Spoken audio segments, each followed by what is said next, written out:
Hello and welcome to Spotlight. This is Art Cortinell reading Don Pierce's Bible Prophecy in today's world news.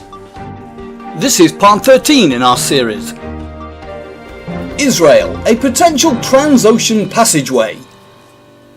Israel's government may also seek to leverage and align gas export policy to border foreign policy objectives by favouring a flexible export strategy that exploits the country's geographic position to service both Asia and Europe. Israel and Egypt have geographic advantage of relatively ready access to both Asia and Europe, therein allowing both to contemplate a dual continent approach to export.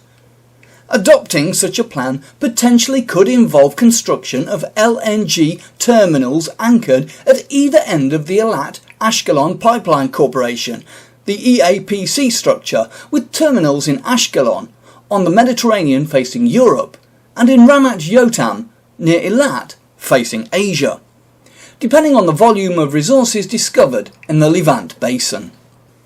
Indeed, many Israeli officials view the importance of gas export in the context of Egypt's deterioration, not only in terms of hostility to Israel, but in terms of anti-Western tendencies and chaos, all of which raise questions about the viability of the Suez Canal as a major European-Asian transit route.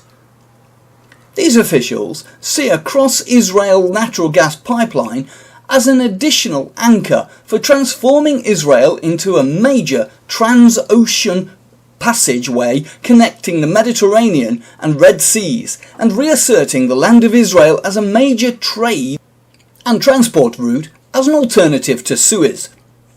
They view the development of the Eilat area, and Israel by extension, as Europe's portal to Asia, thus enhancing the strategic value of Israel to the West.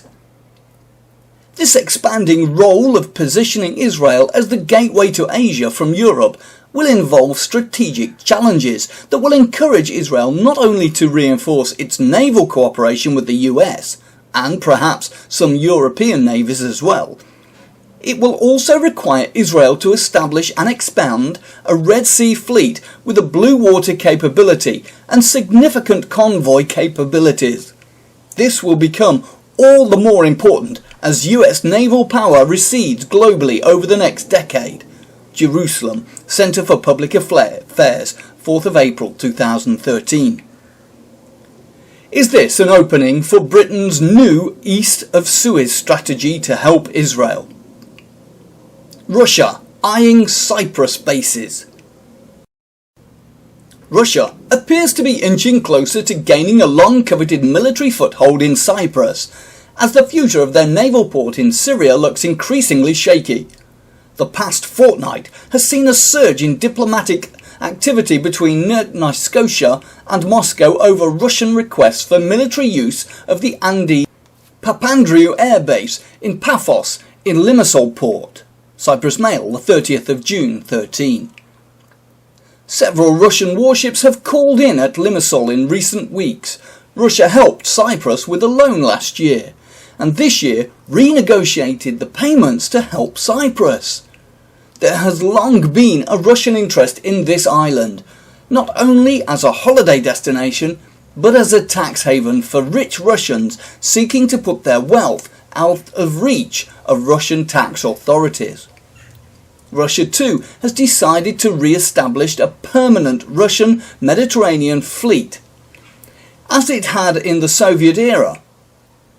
The Navy's Mediterranean presence became permanent for the first time since the collapse of the Soviet Union more than 2 decades ago, will be modelled on the Soviet fleet stationed in the region during the Cold War to balance US development, according to the Defence Ministry. The force will draw on Russia's Black Sea, Baltic and North Sea fleets, reported Bloomberg on the 6th of June 2013. The Russian Navy had been in long decline, but under Mr. Putin, Russia is aiming to rebuild her navy.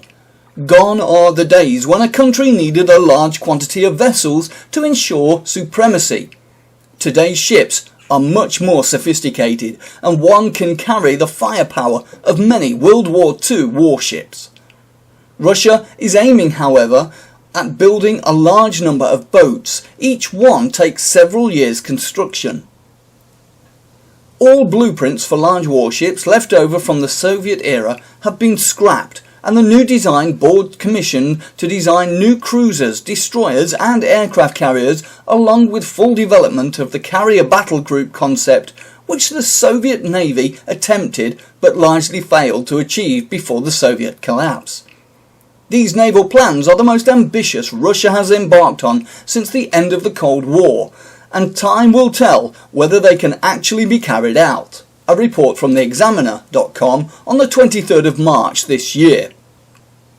The description in Daniel chapter 11 verse 40 is of the northern invader coming with many ships on the way to take Egypt and Israel, showing us that the latter-day invader is to have a strong naval presence. Also, the more obscure prophecy of Balaam concludes with this vision of the war. Out of Jacob shall come he that shall have dominion, and shall destroy him that remaineth of the city. Numbers 24 verse 19. He sees a time of trouble for the world. He looked up his parable, and said, Alas, who shall live when God doeth this? Numbers 24 verse 23.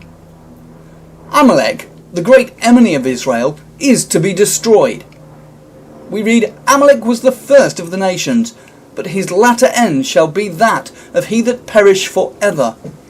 At this time, we read, ships shall come from the coast of Shittim, and shall afflict Ashur, and shall afflict Eber, and he also shall perish for ever.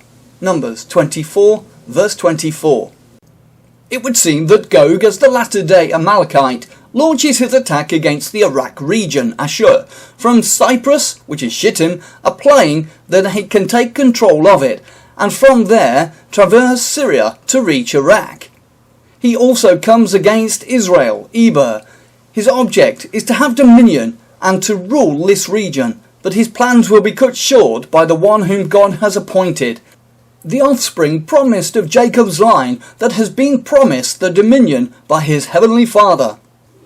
Join us again next time for part 14, when we will look at Israel's plans for links to Cyprus. When we consider further how Bible prophecy is being fulfilled by world news today.